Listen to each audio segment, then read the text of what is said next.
Sorry, that was me. Okay.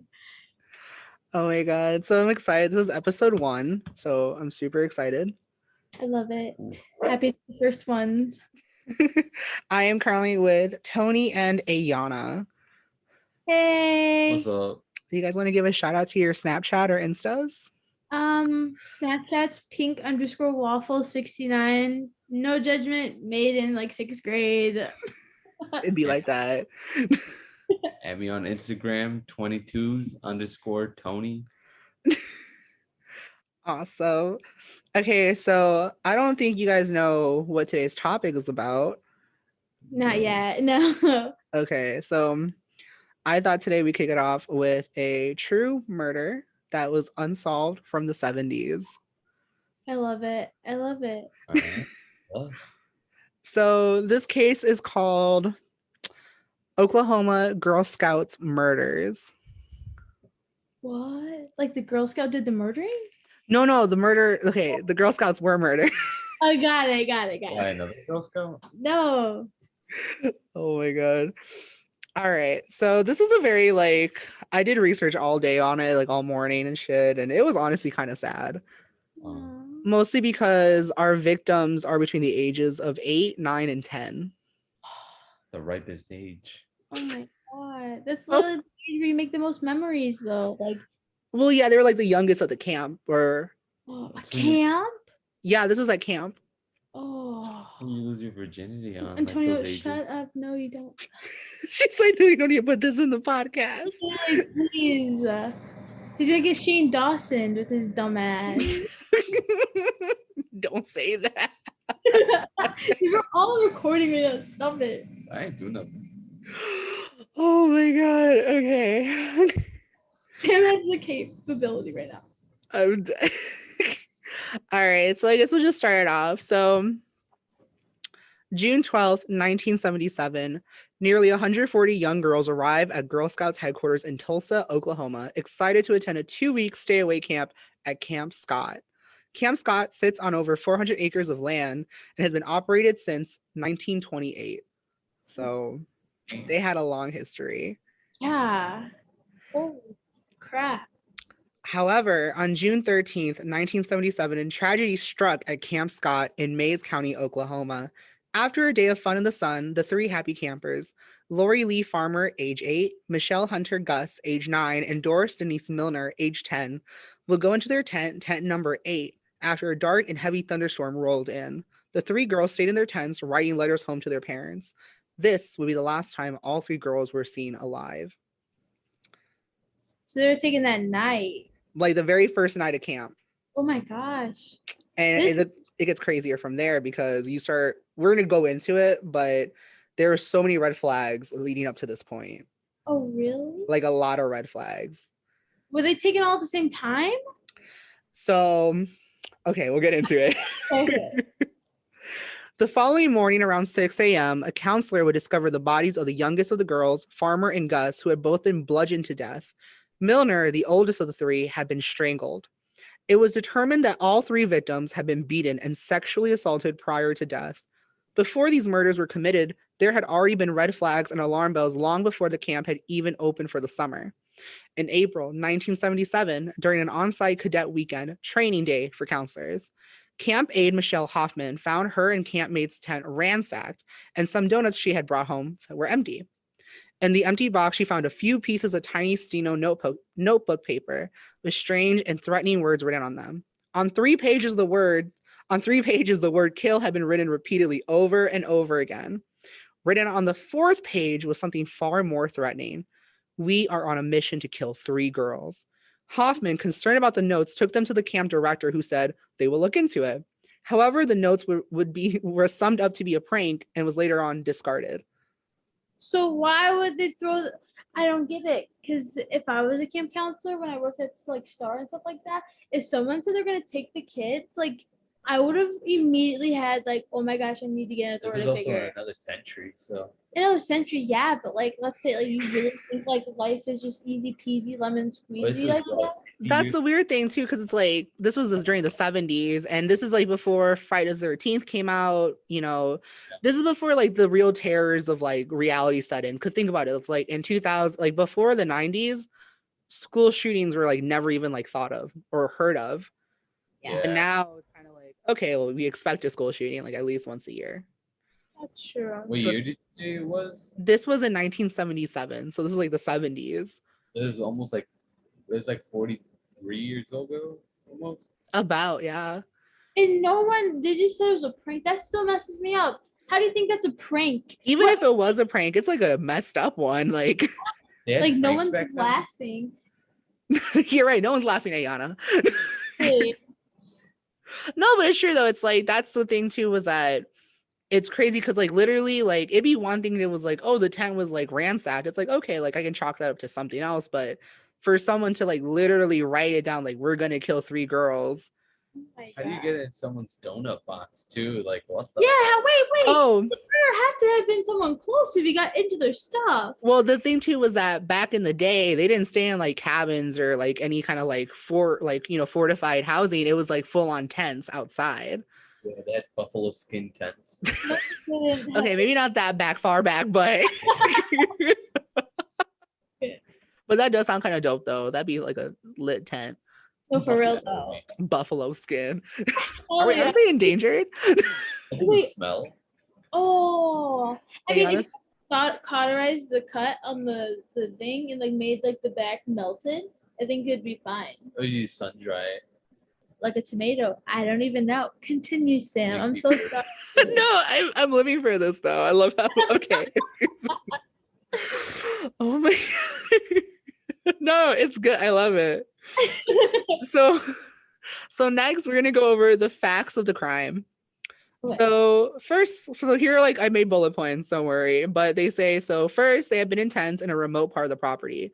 So remember the property was over 400 acres long. It's huge. That's a huge, and plus they had so many like little spots like for like far away from like headquarters, like the main campsite. So that was kind of already like, oh, okay. But the next part, this is when I kind of get like, oh, they fucked up. So the tents were formed in a straight line going from 1 to 8. Remember, the girls were in tent 8, the last tent, furthest away from the counselor and everybody else. Why would they line it up though? Exactly. It doesn't make sense. Why would you want to? But remember, they're sacrificing them.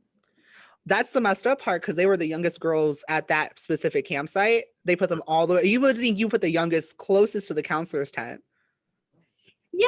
Another thing is like the youngest on the spot, right? And so you line them up like 1 to 8 tents. The ones that are probably going to be the most scared at nighttime in the middle of the woods are going to be the youngest kids. So why would they be so far away? Maybe it was like some devil worshiper stuff. Yeah. And like Sam has conspiracies. We have to wait for that part. Wait, I'm bringing these conspiracies. Remember, this is the 70s also. This one shit like that was a thing. yeah. So keep that same energy when we go along because I'm going to share some facts of the case. So later that night, so during that night of the murder, a counselor in a nearby campsite spotted a dim light coming from the woods. She grabbed her own to investigate, but once she saw the light heading towards the victim's campsite, she just assumed it was another counselor and went back to sleep. But a counselor from that actual campsite where the murders took place from tent 1 was woken up around midnight to strange noises. The counselor would describe the noises as, and I quote, "It didn't sound human. It didn't sound like an animal." She approached several tents just to check on the noise, but she stopped before she got to tent 8 because she said the noise had suddenly stopped. So thinking she was safe, she went back to her tent and fell back asleep. The following day, the same counselor who had woken up early to hit the showers on her way would end up finding the bodies of all 3 girls. At first, she found the first body underneath a tree, lifeless in a sleeping bag. But about 150 yards away, 2 more sleeping bags would be found, containing the bodies of the 2 girls. The rest of the campers were immediately bused back to the Girl Scout headquarters in Tula. So if one of them got murdered, say like one of them got taken out, right? And like dragged, she's probably gonna scream right away. That's what I'm thinking. And if these counselors woke up to a creak in the night, to go check on something, but you can't hear a little girl screaming to death. So Yeah, like that's what I'm saying. Like, what if she wasn't screaming? Like they said, like unhuman, like. Yeah, Or that whatever. is true. Like, What what if if it was it like, when yeah, like 90 hands, just grab them all at once so they can't scream.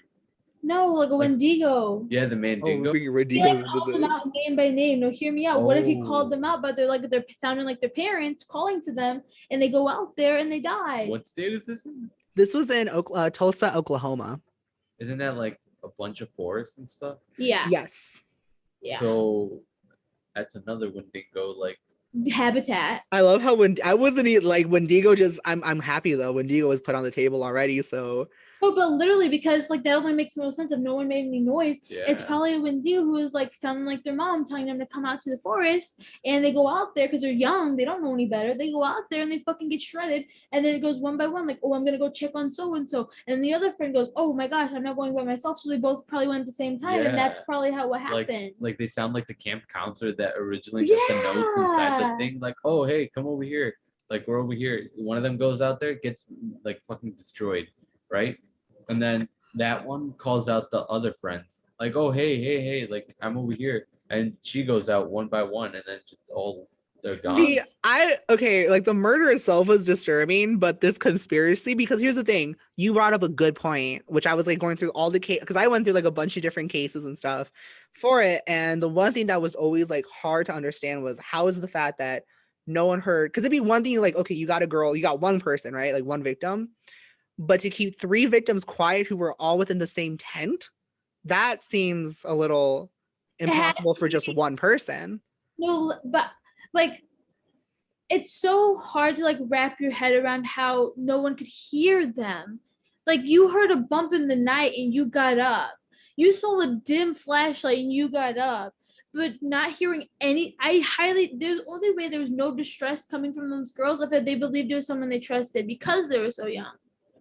Like, I don't get it. So actually, it's a little heartbreaking because, well, we'll get into it eventually, but they actually, one of the girls had actually told her mother before she went to camp that I don't want to go to camp, Mom, don't make me go. And the mother was like, oh no, honey, it's gonna be good for you to get out of your shell.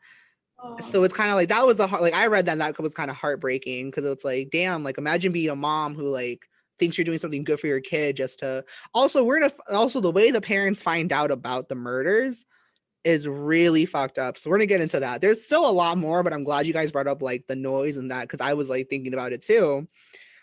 All right, so police suspect the murder occurred between 11 p.m. and 6 a.m. Tape, rope, a gag, and a flashlight were collected from the victims of the scene. Blood on the wooden floor was wiped by the killer with mattress covers and towels in an unsuccessful attempt to rid the floor of it. The bloody materials were then stuffed in the sleeping bag along with the victims' bodies. A footprint from a 9.5 shoe size was found in the blood inside the tent. Evidence suggests that Michelle and Loie were killed inside the tent, whereas Denise, the older of the 2 girls, was dragged out and killed in the woods. Word to other camps all across the state spread quickly, and security was increased at other locations. All of the girls at Camp Scott were immediately sheltered from the news and evacuated from the property and brought to Tulsa for their parents to pick them up. However, Magic Empire Council, owner of Camp Scott, so the camp that they're staying at, had actually contacted their insurance provider and attorney before contacting the parents of the campers. And even then, the parents of the deceased would not find out what happened to their children until arriving to the camp and being notified by police that their children had been murdered. So no one called them? So the camp covered their ass first by calling their insurance provider and their attorneys because they're like, we have dead campers. And then they didn't even let parents know ahead. Like they didn't let the parents know at all first. Then on top of that, the parents of the 3 deceased children, all they knew was that, oh, something happened at camp. We need to go pick up our kids. So It wasn't until they didn't like call all the parents up and be like, hey, there was kids that were murdered here. Come pick up your kids. They didn't tell them that they were murdered. They just said, come pick up your kids. So then when they arrived there and the police were there, the police were like, we need to find the parents of these deceased children. Yeah. Oh. So imagine driving 6 hours out, being like, wow, like what emergency happened, just to find out like, oh, my kid passed away. My kid got murdered brutally. Because remember, these kids weren't just murdered, they were also sexually assaulted before being murdered. True. So besides this being very tragic, a letter was discovered, and it would later be found that it was the last letter Lori Farmer, the youngest of the girls, had ever written, like the last letter she ever wrote to her parents. So she wrote that night, "Dear Mom and Dad and Mitzi and Joe and Chad and Kathy, we're just getting ready to go to bed. It's 7:45. We're at the beginning of a storm and having a lot of fun.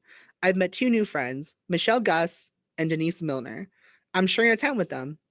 It started raining on the way back from dinner. We're sleeping on cots. I couldn't wait to write. We're all writing letters now because there's hardly anything else to do. With love, Lori." Oh, She was pretty close with them. She vibed with them. It was like, yeah, well, it was like their first night too. Like, Aww. she was like, I made new summer friends. So it's like, that was like one of the most heartbreaking things to find out later. Like, oh, That's so messed up, dude. I don't even can't like fathom. Like that was my kid, dude. dude. Someone would have to pay up big time. Cause like in reading that note as a parent, dude, imagine Dude, for real. that like break my heart so bad. That's sad. I mean, like knowing that your kid was Having fun at least. like just so like, because it's like you can't prepare for that. There is no, especially back in the day, it was like unheard of. So no one was ever like this, like that wasn't even considered the worst case scenario back in the day. Yeah. That's so sad. Camp Scott became a massive crime scene. The property was covered in police and FBI. The case sparked the largest manhunt in Oklahoma history, with over 600 volunteers coming out to search and costing over $100,000. After bringing out tracking dogs, police believed to find the murder weapon.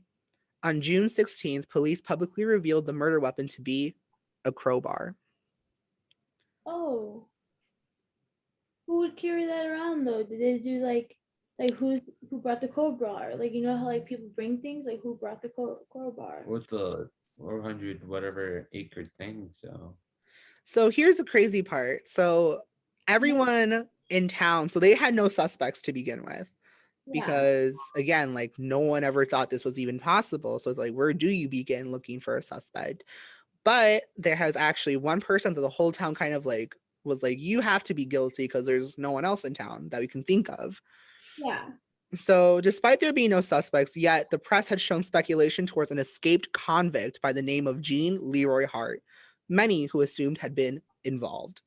Police later located a cave a few miles away from the campsite that appeared to have had someone living in it.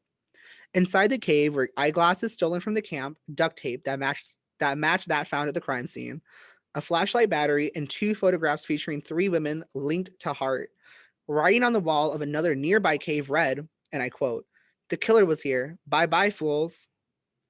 77-6-17." So someone childish. Someone kind of like bragging about it. Oh. so I don't think that's like a Wendigo type Yeah, of stuff. me neither. So yeah, like this is like when it kind of becomes like, okay, well, who can possess this much evil inside them to like commit this kind of crime, you know? And then gloat about it as if it was just a game to them. Which is messed up because, like, first of all, like, speaking of the murder weapon, a crowbar. Out of everything.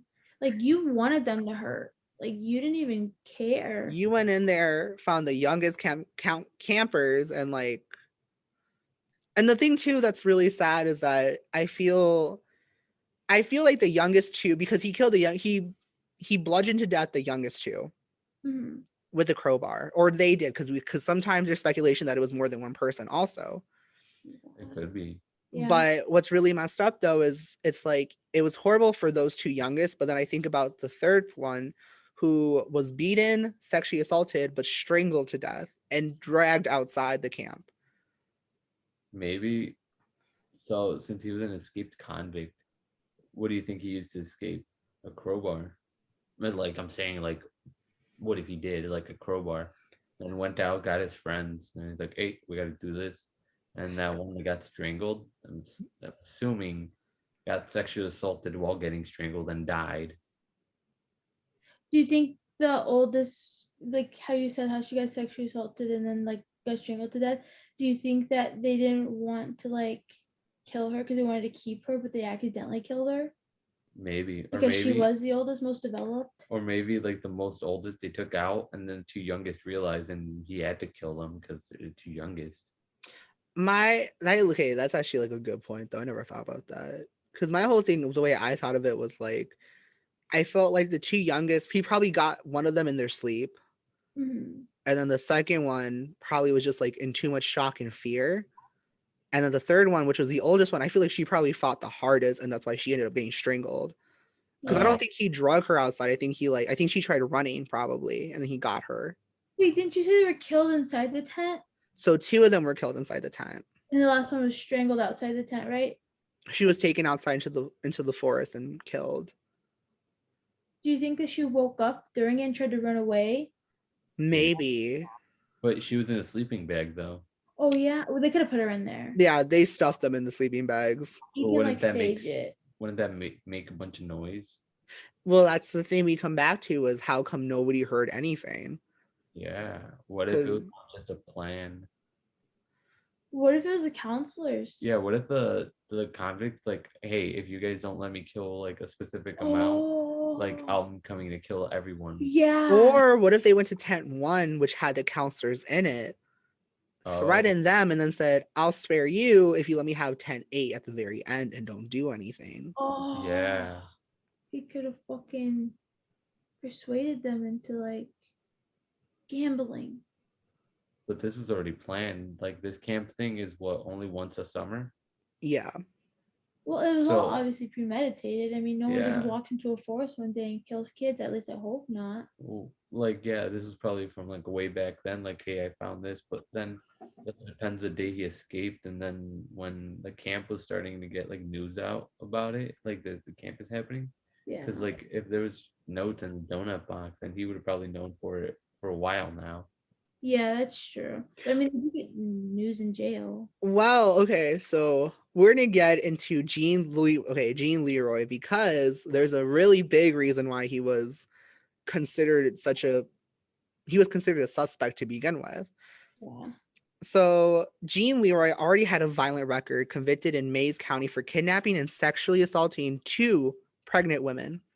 Taken to prison October 15th, 1966, and given 2 10-year sentences to be served concurrently. However, in 1973, he had escaped with 2 other inmates from Mays County Jail. Remnants of Leroy's childhood home being only a few miles away from Camp Scott caused further speculation of committing the crimes. So his childhood home was like already right there. Yeah. And he escaped with 2 other people. Yes. So what if all of them just got one person to kill? That's another theory that they have, is like because a lot of the times too, it's my whole thing was, even if he did kill them one at a time, someone would have screamed, someone would have said something. But if 3 grown men entered the tent, each one could have covered someone's mouth. Yeah. But Hart denied having a role in the girls' deaths, but said he would continue running out of fear that if he were to surrender, he would, as he quotes, have the hell shot out of him. So he denied ever being part of the murders, ever knowing about the murders, ever being there to begin with. But You believe him? He's a fucking convict. well, that's the thing too, is like he's a convict. Like it's kind of already stacked against you. Prosecutors had semen and hair samples recovered from the crime scene. However, the tests on the hair samples came back inconclusive. And at the time, they didn't have the ability to test semen samples at all. But do they now? So that's the thing. That's So survivors had actually ended up raising lots of money to get it tested in 2016 and 2014. However, the test samples would come out to be 1 out of 7,700 people of him being a possible match. So it didn't really help because it was such an old sample also. They all died, the little swimmers.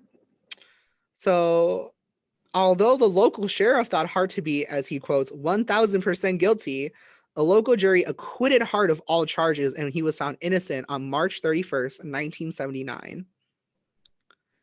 So, It gets sadder too because then we go into the victims. So Jean Leroy Hart would return to the Oklahoma State Penitentiary, serving 145 to 305 years of his previous crimes of rape, kidnapping, and burglary.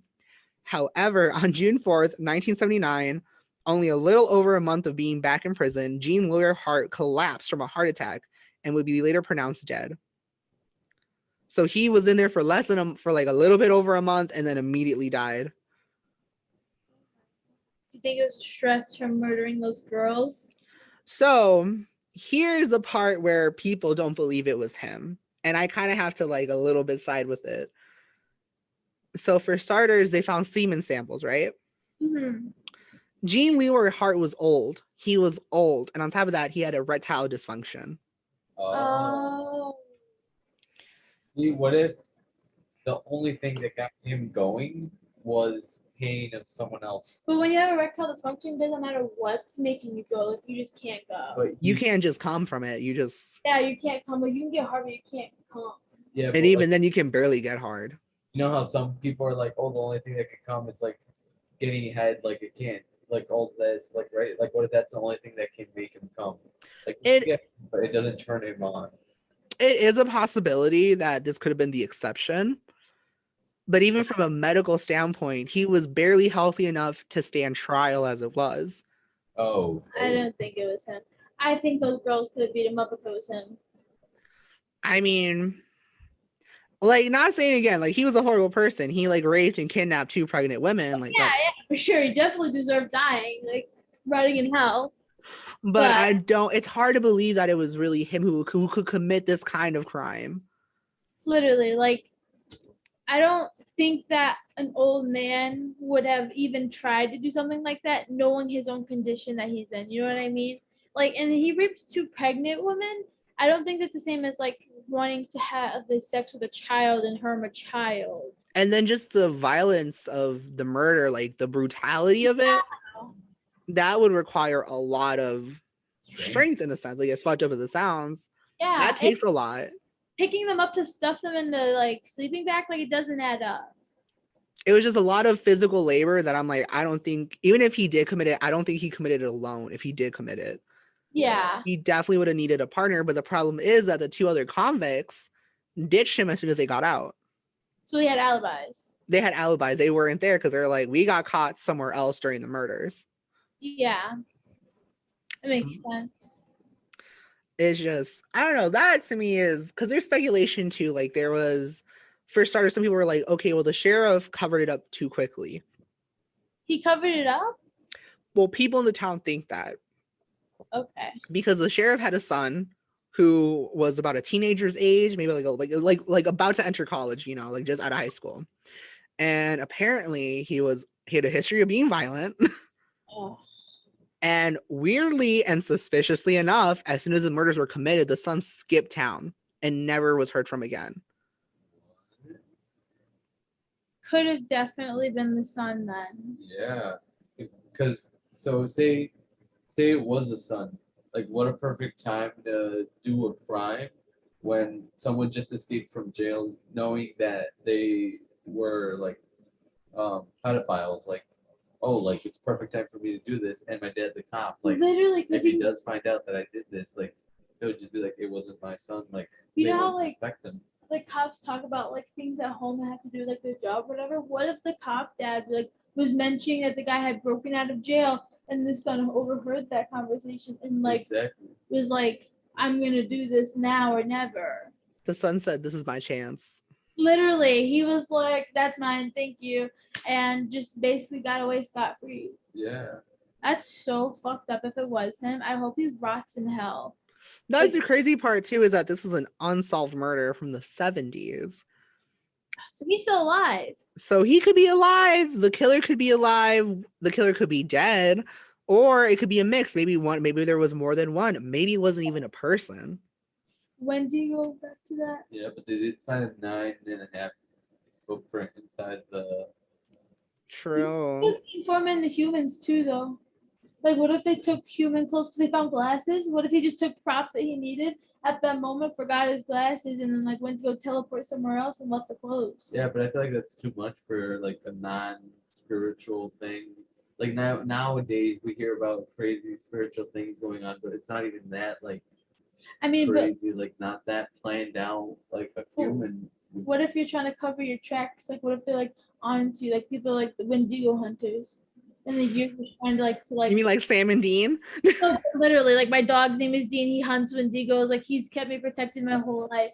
But it's like, what if they're trying to cover their own tracks? So like, because just because they're a spiritual creature doesn't mean that they like vampires. How they don't go in the sun because they know better.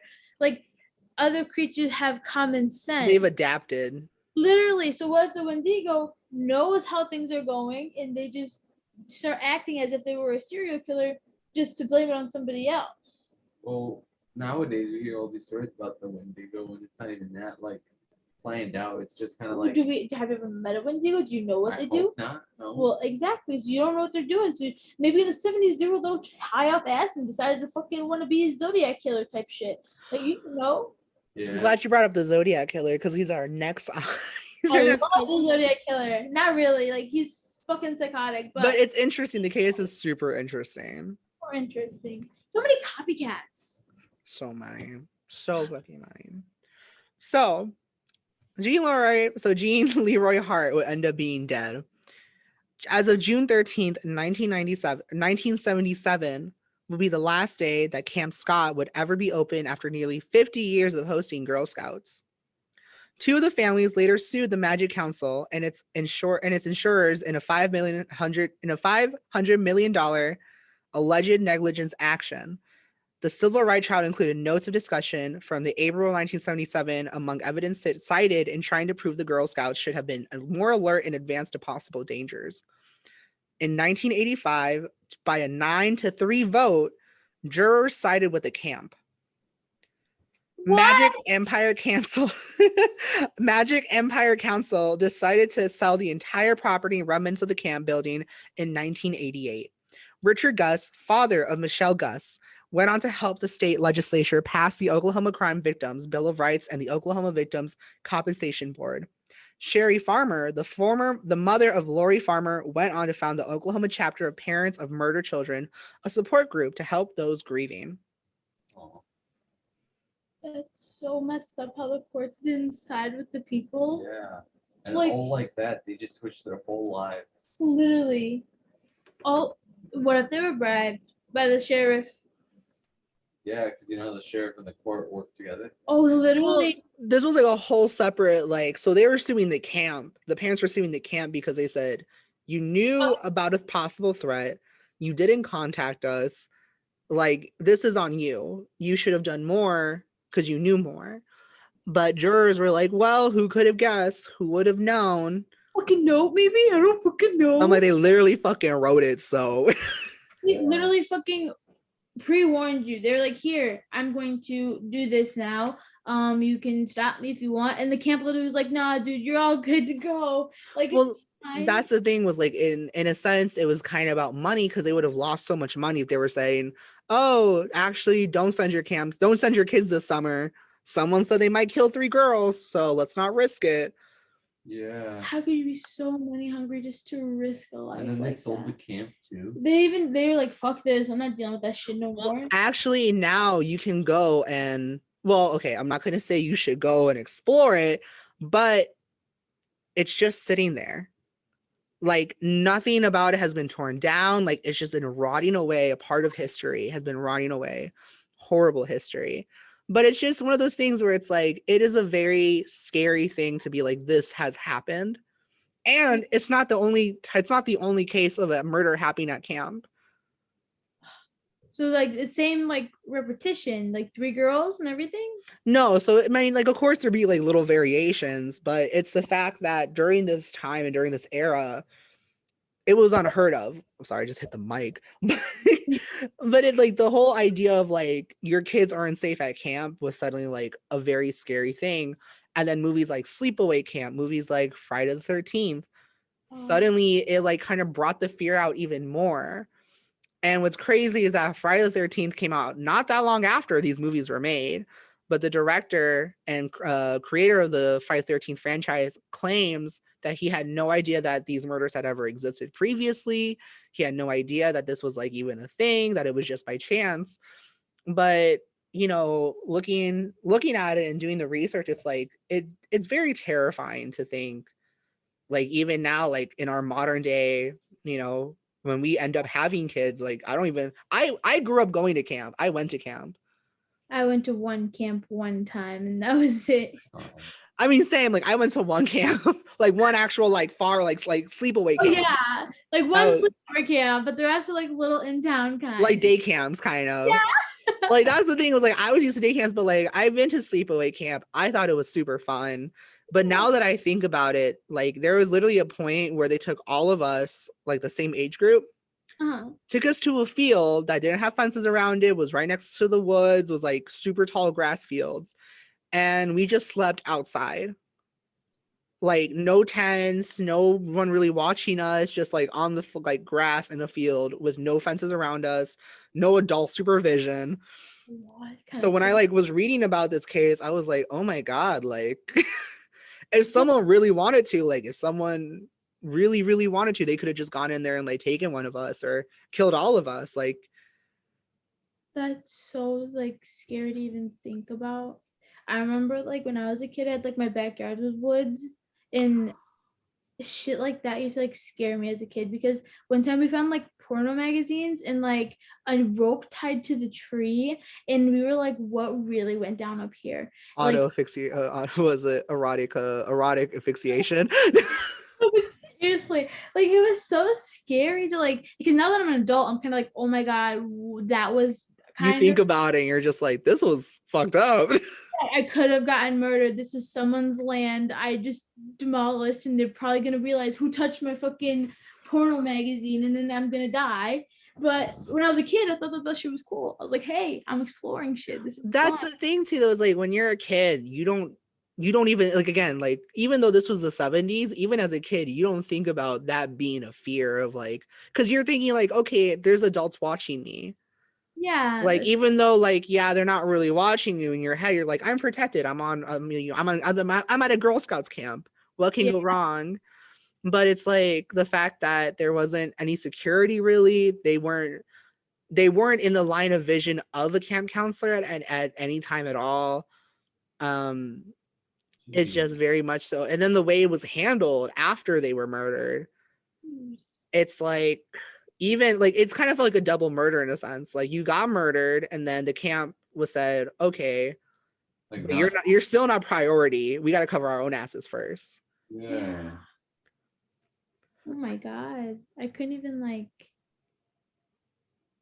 If I was a counselor, that shit would have never happened on my watch. That's dude. First and If foremost. I'm a counselor, I'm not sleeping. I'm staying awake all night until the kids are awake and it's daytime, and then I'll go to sleep. But like,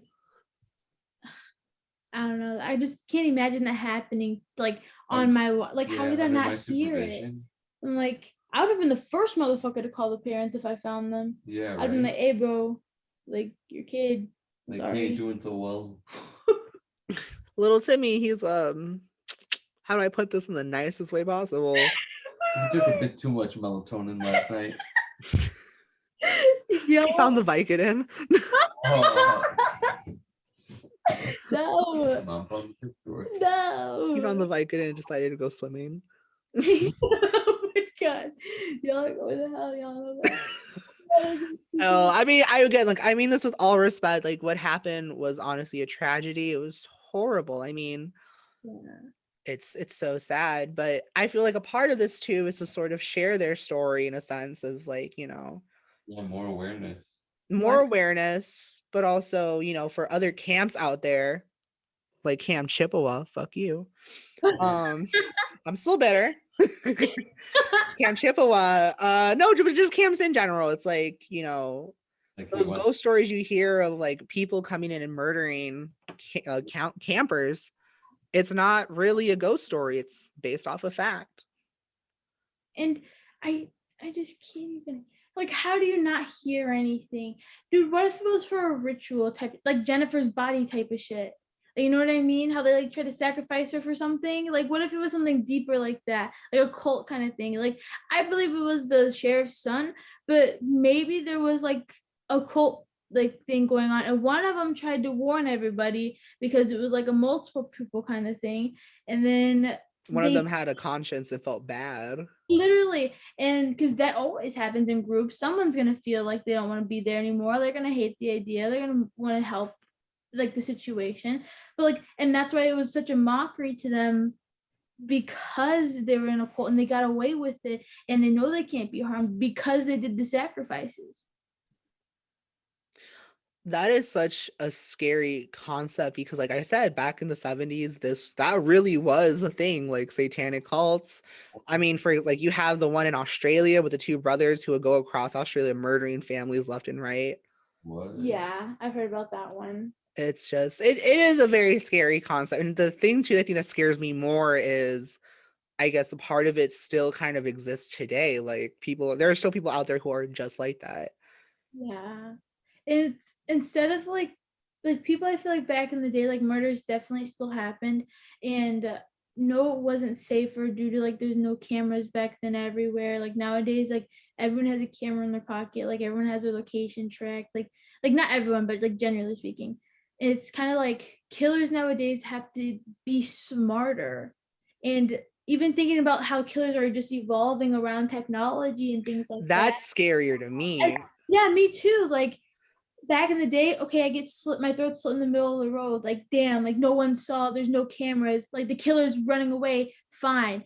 But nowadays they have to like, oh, this camera's angled this way at this time and kind of thing. Like they really have to, like, if they want to be successful, it's hard. And when they are successful, that's scary. A part of me feels like too with like the pressure of technology and people seeing it, it's almost like suddenly they're more determined to Yeah, want to get away with it because it's like again part of it too like for a serial killer or for a sociopath it's like a little bit of it is I want to be caught that is true. That's why they leave pieces behind because they some. get off on it. They got off on the idea of maybe one day I'll get it in for me, but it's like they want again like you said like it's harder nowadays to get away with the crime, but also it's a little bit easier if you think about it too. I mean, Yeah, that is you true. can lure people. I mean, like technology, like nowadays, if you hear a baby crying on your front porch, you can't trust it because it could just be a tape recorder and the person's waiting for you with the bat on the side.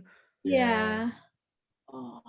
Or we saw this thing on TikTok where this guy was like banging on this woman's door, like repeating. I forgot what he was repeating, and he like rang the ring, and then the husband said something as he was walking away, and he's like, "I want to go in there and rape her. I'm gonna go in there and kill her and rape her." And the guy like stopped talking because he was obviously fucking scared, and like things like that. Like that man was recorded and arrested like that same day, but just the confidence and just going up to a camera and saying that, like the killers nowadays don't care. They just don't care. It's kind of like honestly, that reminds me so much of the movie Scream, where they would like record it and then Yeah, like it's like they said in the movie Scream, like if any murder is going to be committed nowadays, it's going to be on HD. that That's is true. very true. Are those low quality bank cameras? Speaking of, I'm gonna be making a short film in the fall, so I love it. I Love love the it. fall. probably around like the last week of September or like the first couple of weeks of October. Awesome. I was gonna ask, would you guys like to be in it? Of course. I would love it. Do you like as actors and actresses or as Yes, like sound people? Okay, okay, I can do both. I was just gonna say.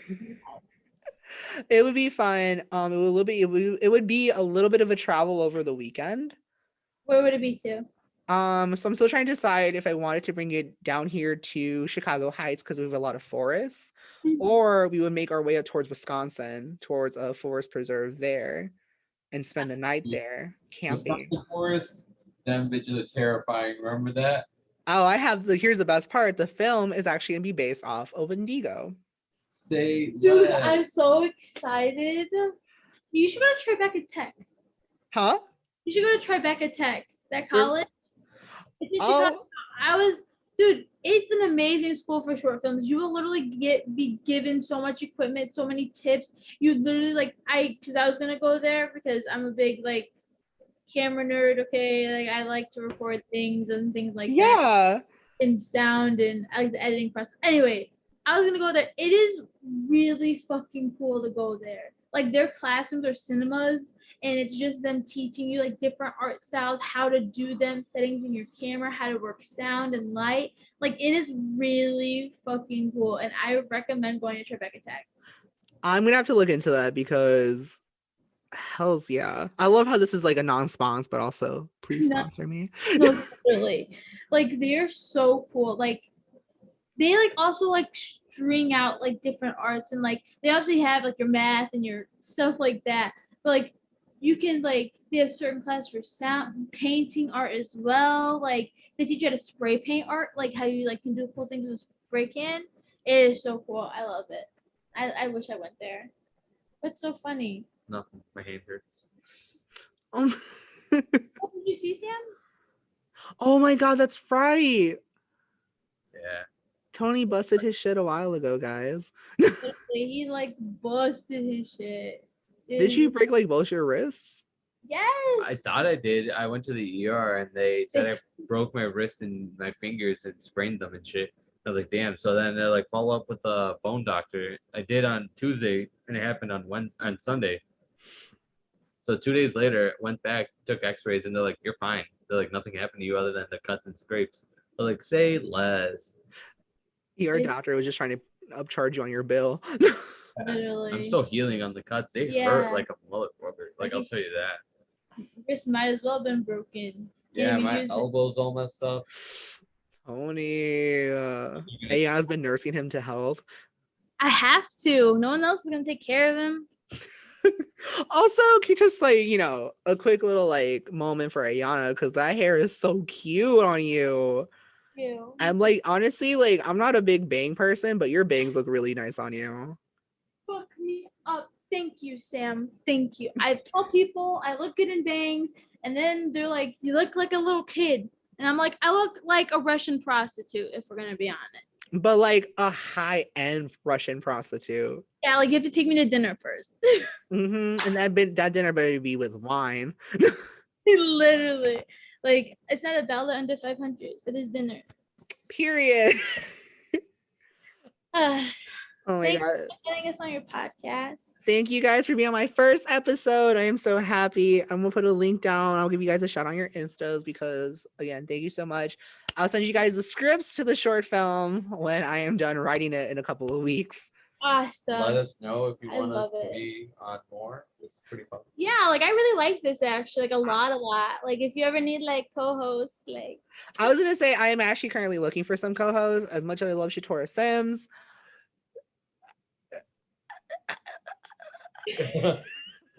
No, I love Shatora. I think she'll definitely end up being on an episode, but it's kind of fun to have people who add to the conversation. So I'm very excited. I'm gonna definitely be hitting you guys up more for future conspiracies. We're gods at conspiracy theories. No, seriously. Let me know, like for real, like if you guys also people who are listening, if anyone is listening, if there's any topics you guys want me to cover, or like you guys like Ayanna, Tony, let me know. I love doing research. I love looking into things. And it's not just true crime. It's going to be over cryptids. It's going to be over urban legends. It's going to be over all the theories you can think of. It's whatever, like legit send me your ideas and I will do all the research and we'll have another episode. We have so many, especially about the pyramids. The pyramids are what's really messing us up right now. send me the link. Send me like just like tell me what it's called and I'll start doing research on it. Okay. And then when we do our next episode in a couple of days, let me know and like we'll just like we'll do this again. I'm super excited. I'm so down. It's just a blast. I had a lot of fun. Yeah. Like you're so fun to talk to, Sam. You're awesome. I love you guys. You guys are a cute couple. I love you guys. Love you, Sam. And thank you guys. Remember, be safe and be nice to other people, or you might end up getting murdered at a camp. All right. Good night. Bye. Bye. Bye.